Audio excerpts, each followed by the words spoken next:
राम राम दोस्तों। पिछले वीकेंड पे मैंने एक वीडियो बनाई थी स्टॉक मार्केट के बिल्कुल बेसिक्स के बारे में, जिसमें मैंने बिल्कुल जीरो से समझाया था कि स्टॉक मार्केट क्या चीज़ है, यहाँ कैसे काम होता है और स्टॉक मार्केट जुआ है या नहीं है। क्योंकि जिसको नहीं पता उसको यही लगता है कि स्टॉक मार्केट जुआ है, उसने किसी से सुना होता है।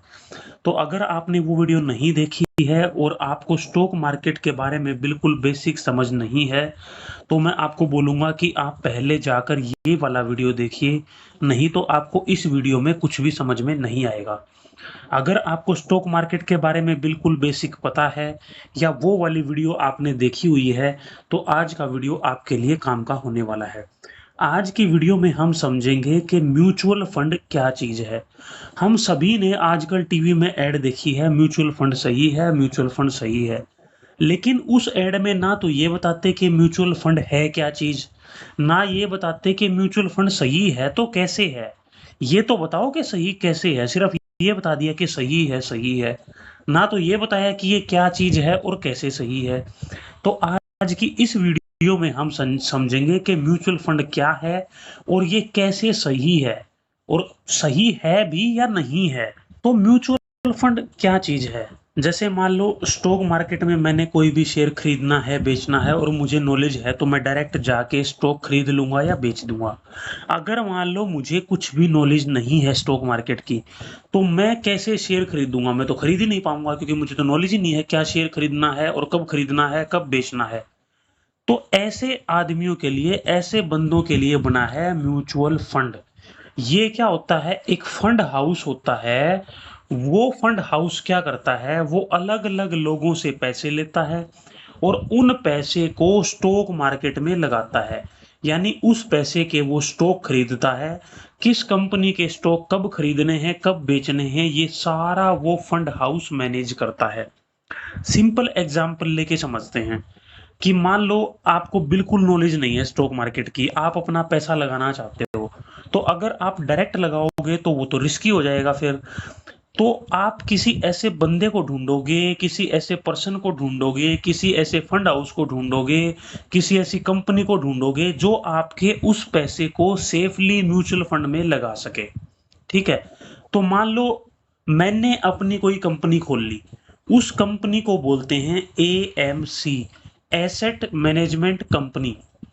एसेट का मतलब है पैसा, मैनेजमेंट कंपनी यानी वो कंपनी जो एसेट को मैनेज करती है। एसेट मतलब पैसा, यानी वो कंपनी जो पैसे को मैनेज करती है।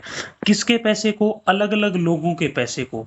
मान लो 10 लोगों ने पैसा डाल दिया, ठीक है, किसी एएमसी के पास, तो वो एएमसी इन 10 लोगों के पैसे को मैनेज करेगी। मैनेज कैसे करेगी, स्टॉक मार्केट में लगाएगी, कौन सा स्टॉक खरीदना है कब खरीदना है, कितनी क्वांटिटी में खरीदना है और कब बेचना है, कितना पैसा कैश में रखना है कितना डेट में रखना है, ये सारी चीजें ये एएमसी डिसाइड करेगी। एएमसी में कौन डिसाइड करेगा, एएमसी में सबसे ऊपर होता है फंड मैनेजर। ठीक है, जो मेन बंदा होता है। फिर इसके नीचे और एम्प्लॉय होती हैं, रिसर्च टीम होती है। ठीक है, जो अलग अलग तरीके की, अलग अलग कंपनियों की, अलग अलग स्टॉक्स की रिसर्च करते हैं। फिर जो फंड मैनेजर है ये फाइनल कॉल लेता है कि हमें कौन सा शेयर खरीदना है, कितनी क्वांटिटी में खरीदना है और कब बेचना है। तो जैसे मान लो मैंने अपनी कोई कंपनी खोल ली, कोई एएमसी खोल ली, तो अलग अलग लोग आके मेरी एएमसी को पैसा देंगे और फिर हम उस पैसे को स्टॉक मार्केट में डिप्लॉय करेंगे, यानी स्टॉक मार्केट में लगाएंगे। ठीक है। तो अब सीधी सी बात है कि हम ये काम कर रहे हैं तो हम कोई फीस भी लेंगे। उस फीस को क्या बोलते हैं, उस फीस को बोलते हैं एक्सपेंस रेशो। ठीक है, एक्सपेंस रेशो। एक्सपेंस रेशो को आप सीधी सिंपल भाषा में फीस समझ सकते हो। ठीक है, यानी जो एएमसी आपके लिए ये सारा काम कर रही है वो आपसे एक फीस चार्ज कर रही है, उसको बोलते हैं एक्सपेंस रेशो। ये जनरली 0.5 से लेकर 0.2 से लेकर 0.2 से लेकर लगभग 1.5% तक होती है। और ये 0.25 से लेकर 1.5% ये होता है टोटल पैसे का। मान लो मैंने 1,000 रुपए लगाए, ठीक है, 100 रुपए लगाए, सिंपल एग्जांपल लेके चलते हैं 100 रुपए लगाए और मेरी फीस है 1%, यानी मेरी फीस कितनी हुई, 1 रुपया। ये 1 रुपया फीस है पूरे साल का, 365 डेज का, 1 दिन का या 1 महीने का नहीं है। फिर बात ये आती है कि ये जो 1% पैसा है यानी 1 रुपया है, ये कटेगा कब? क्या मैंने 100 रुपए डाले और उनमें से सीधा मेरा 1 रुपया कट जाएगा? नहीं, ऐसा नहीं होगा। जैसे मान लो शनिवार और रविवार की छुट्टी होती है, बाकी कई बार गवर्नमेंट हॉलिडेज होती हैं जिस दिन मार्केट बंद होती है, तो मोटा-मोटा पकड़ के चलो कि 365 में से मान के चलो 200 दिन मार्केट खुली है। तो उस 1 रुपए को 200 दिन बराबर-बराबर भागों में बाँट के काटा जाएगा। ठीक है?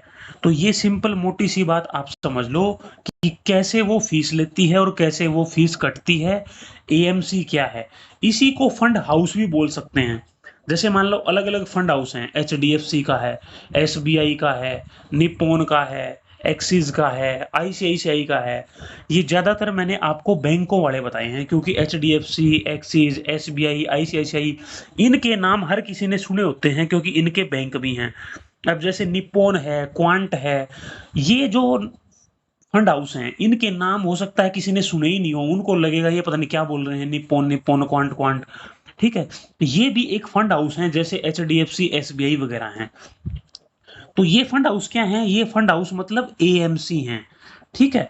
जो अलग-अलग अपने फंड चलाती हैं, मान लो स्मॉल कैप, लार्ज कैप। ये जो स्मॉल कैप, लार्ज कैप अलग-अलग फंड कौन से हैं, ये हम आने वाली वीडियोज़ में बात करेंगे, आज की वीडियो में बात नहीं करेंगे। म्यूचुअल फंड की जब हम ऐड देखते हैं तो उसमें एक चीज़ बोलते हैं, mutual funds are subjected to market risk, please read all the documents carefully. पहली बात तो ये है कि वो इस लाइन को इतनी तेज बोलते हैं कि किसी को समझ में ही नहीं आता ये लाइन बोली क्या है। दूसरी बात, किसी को समझ में आ भी गया कि इसने ये लाइन बोली है, उसको फिर मतलब नहीं पता होता कि इस लाइन का मतलब क्या है। Mutual funds are subjected to market risk. Market risk का क्या मतलब है? मार्केट का मतलब है यहाँ स्टॉक मार्केट। और फिर अब बात आएगी कि कौन सा रिस्क है भाई। देखो स्टॉक मार्केट क्या है, स्टॉक मार्केट एफडी की तरह एक सीधी लाइन में नहीं चलती है कि ऐसे धीरे धीरे करके एक सीधी लाइन में चलती रहेगी। स्टॉक मार्केट ऊपर नीचे ऊपर नीचे ऊपर नीचे ऐसे चलती है, कभी गिर जाएगी, कभी ऊपर बढ़ जाएगी, फिर गिर जाएगी, फिर ऊपर बढ़ जाएगी, मतलब ये ऊपर नीचे होती रहती है। तो यही रिस्क है। अब mutual funds are subjected to market risk, ऐसा क्यों बोला? क्योंकि म्यूचुअल फंड ने अपना सारा पैसा कहाँ लगा रखा है? स्टॉक मार्केट में लगा रखा है। तो स्टॉक मार्केट डाउन जाएगी तो म्यूचुअल फंड भी तो डाउन जाएगा। तो इसलिए उन्होंने बोला है कि mutual funds are subjected to market risk, please read all the documents carefully. मतलब जब भी आप अपना अकाउंट खोलते हो म्यूचुअल फंड में या म्यूचुअल फंड में पैसा लगाते हो, तो जो भी डॉक्यूमेंट होते हैं उनको आप ध्यान से केयरफुली पढ़िए। उसमें ये सारी चीजें लिखी होती हैं, ये सारे रिस्क लिखे होते हैं। ये तो हमें पता लग गया कि भाई म्यूचुअल फंड क्या है। म्यूचुअल फंड एक कंपनी है जिसको एएमसी बोलते हैं, जो कुछ फीस चार्ज करके लोगों से पैसा लेती है, लोग उस एएमसी को पैसा देते हैं और वो एएमसी उस पैसे को स्टॉक मार्केट में लगाती है। अब बात ये आती है कि भाई ये एएमसी कोई घपला कर दे तो, या गलत स्टॉक्स में हमारा पैसा लगा दे तो। अब मान लो कोई मुझे पैसा क्यों देगा? मान लो मैं कितना भी बड़ा एक्सपर्ट हूँ, कोई मुझे पैसा थोड़ी देगा कि जाओ स्टॉक मार्केट में लगाओ, क्योंकि अब मैं क्या पता कौन से स्टॉक में लगा दूं पैसा, क्या पता उसका पैसा डूब जाए। लेकिन जो एएमसी है ना, ये सेबी से रेगुलेटेड होती है। सेबी जो पूरे स्टॉक मार्केट को, म्यूचुअल फंड को रेगुलेट करती है, securities exchange board of India, ठीक है? तो ये एक तो सारे रूल रेगुलेशन होते हैं एएमसी के लिए। दूसरा, किसी भी एएमसी का आप सारा डाटा चेक कर सकते हो ऑनलाइन जाके उनकी खुद की वेबसाइट पे, म्यूचुअल फंड की वेबसाइट पे। जैसे मान लो जो प्लेटफॉर्म है, जैसे ग्रो है, जीरोदा है, एंजल वन है, इन सब के प्लेटफॉर्म में जाके चेक कर सकते हो। उस एएमसी का मैनेजर कौन है ये चेक कर सकते हो। कितने साल से ये एएमसी कोई भी फंड को रन कर रही है ये चेक कर सकते हो। इसकी फीस यानी एक्सपेंस रेशियो कितना है वो चेक कर सकते हो। टोटल इसने पिछले 1 महीने में, 1 साल में, 3 साल में, 5 साल में, 10 साल में, जब से फंड शुरू हुआ है तब से लेकर अब तक क्या क्या रिटर्न कब कब दिए हैं, वो सारे रिटर्न आप चेक कर सकते हो, ठीक है? और भी बाकी कई चीजें होती हैं जैसे अल्फा है, बीटा है, टर्नओवर रेशियो है, शार्पी रेशियो है। इन सारी चीज़ों के बारे में हम आने वाली वीडियोज़ में बात करेंगे। तो ये सारी चीज़ें भी आप चेक कर सकते हो, ठीक है? यानी सारा ये जो काम है ना, ये ट्रांसपेरेंसी का काम है। ऐसा नहीं है कि एएमसी कुछ भी कर लेगी।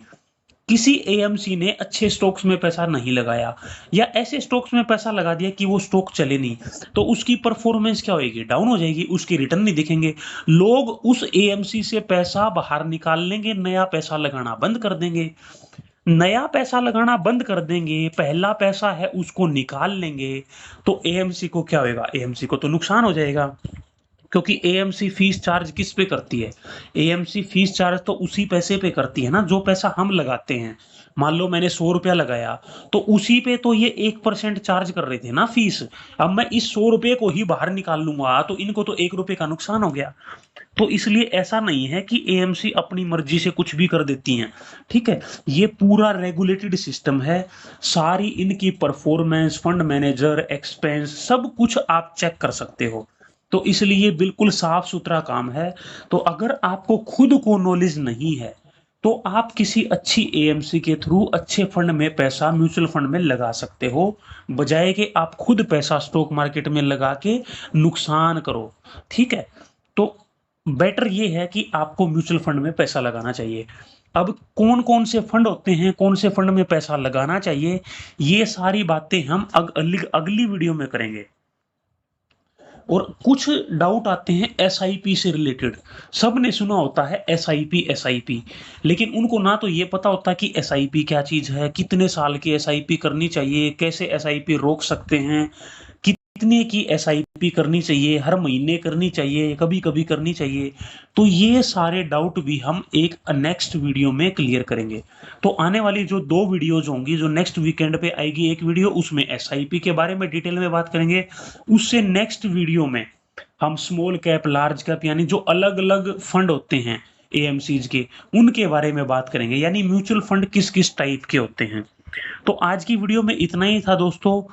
मुझे उम्मीद है कि बिल्कुल बेसिक आपको समझ में आया होगा कि म्यूचुअल फंड क्या चीज़ है, कैसे यहाँ काम होता है, कहाँ आपका पैसा लगता है, कितना यहाँ पे रिस्क है, कैसे आप चेक कर सकते हो। तो अगर वीडियो अच्छा लगा दोस्तों तो लाइक करना